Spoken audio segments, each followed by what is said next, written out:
लेके आएंगे कि डोमेस्टिक क्रिकेट के अंदर जितनी भी फैसिलिटेशन है वो राइट वे में जो है वो इंडक्ट की जाए। जी लास्ट 2 क्वेश्चन, इसके बाद हमारी मीटिंग है। यूसुफ भाई और अजहर साहब प्लीज। हफीज़ इमाद वसीम की रिटायरमेंट के बाद मीडिया में ये रिपोर्ट हुआ कि पीसीबी ने मोहम्मद आमिर से वापसी के लिए रब्ता किया है। पीसीबी की तरफ से ऑफिशियल अभी तक इस बारे में कोई चीज़ सामने नहीं आई, क्या कहेंगे इस बारे में? देखें, मैंने आपको बताया कि एज ए टीम डायरेक्टर जब मुझे ये रोल मिला तो जो सेंट्रल कॉन्ट्रैक्टेड प्लेयर थे वो तो अवेलेबल हैं ही, लेकिन जो नॉन सेंट्रल कॉन्ट्रैक्टेड कुछ प्लेयर थे उनको मैंने खुद कॉल की। उसमें इमाद भी थे क्योंकि उन्होंने साइन नहीं किए थे। ही इज़ बीन ऑफर्ड लेकिन उन्होंने साइन नहीं किए थे। तो मैंने उनको खुद कॉल की और उनसे मैंने उनको बताया कि मेरे प्लान में Pakistan as a team director आप मौजूद हैं और मैं ये चाहता हूँ कि आप पाकिस्तान क्रिकेट को सर्व करें और आप मुझे अपनी अवेलेबिलिटी दें। जिस पे उनकी तरफ से ये था कि वो इसको सोच के बताएंगे। 2 दिन के बाद उन्होंने मुझे मैसेज किया कि he is not available for the New Zealand series.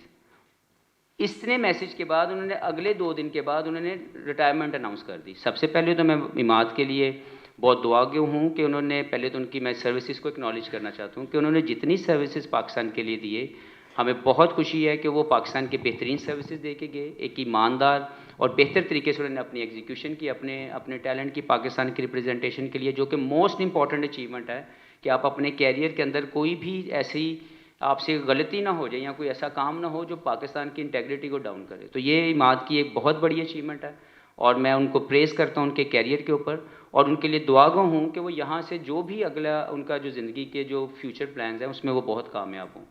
दूसरा, ज़रूर इसी तरह आमिर की आप बात कर रहे हैं तो मैंने खुद आमिर को कॉल की और मैंने उनसे रिक्वेस्ट की कि ये अगर आप चाहते हैं कि पाकिस्तान आप खेलना चाहते हैं तो सबसे पहले आप अपनी रिटायरमेंट वापस लें, आप दोबारा डोमेस्टिक सर्किट में जाएं, वहाँ पे परफॉर्म करें, वहाँ से सिलेक्शन कमेटी आपकी परफॉर्मेंस की बेसिस पे आपको सिलेक्ट करेगी और जब आप हमारे पास आ जाएंगे पाकिस्तान टीम में तो आई अश्योर यू कि you will be given equal opportunity like others.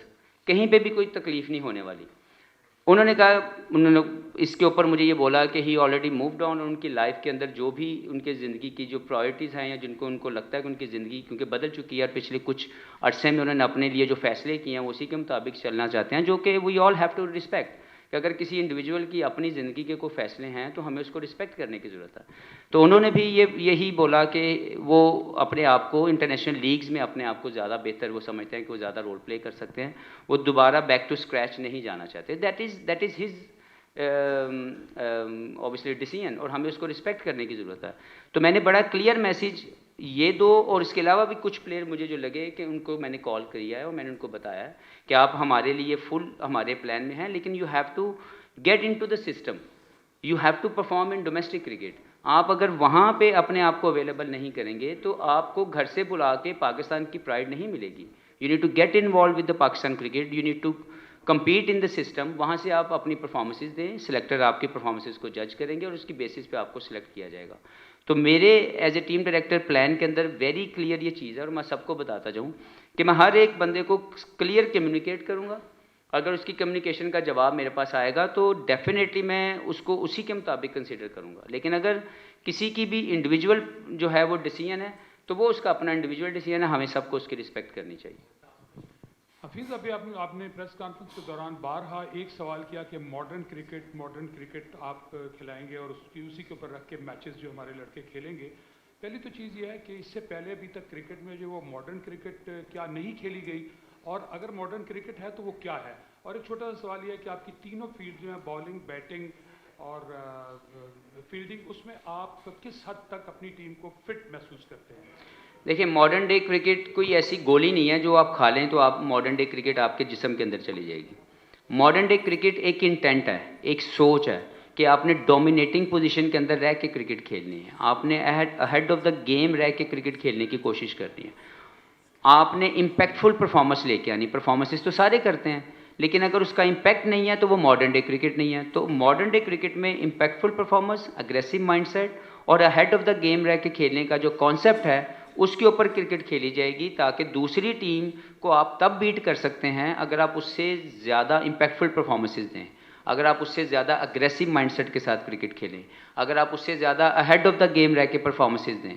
तो ये सिंपल सा एक मंत्रा है जो मॉडर्न डे क्रिकेट को मैं समझता हूँ कि हमें अडॉप्ट करने की ज़रूरत है और एज ए टीम हमें अपने कंफर्ट जोन से बाहर आके वो जो टीम गोल है उसको अचीव करने के लिए अपनी परफॉर्मेंसेज लेके आनी है। तो इंशाल्लाह ताला team is looking forward for this challenge, और आप सबको इंशाल्लाह ताला जो मॉडर्न डे क्रिकेट का कॉन्सेप्ट है वो आपको ज़रूर नज़र आएगा कि पाकिस्तान क्रिकेट उसको खेलने की तरफ पहला कदम ज़रूर उठाएगा। Okay, thank you very much आप सबका। कैंप आज कंक्लूड हो गया है। कल रात को मतलब 30th की अर्ली मॉर्निंग हमारी फ़्लाइट है Dubai via Sydney and then Canberra, और कल सुबह 11 बजे departure press conference Shan Masood जो है कैप्टन वो करेंगे। Please, thank you. बहुत बहुत शुक्रिया भाइयों।